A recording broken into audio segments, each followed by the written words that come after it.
Suppose you get a listing with thousands of vehicles, and you need to organize them by brand or manufacturer. However, the brand is embedded in the description field with no order.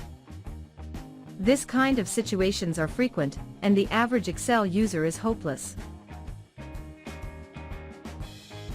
With QuickRows, we solve these situations easily, thanks to one of his multiple functions. All we have to do is create a table of possible brands like this one.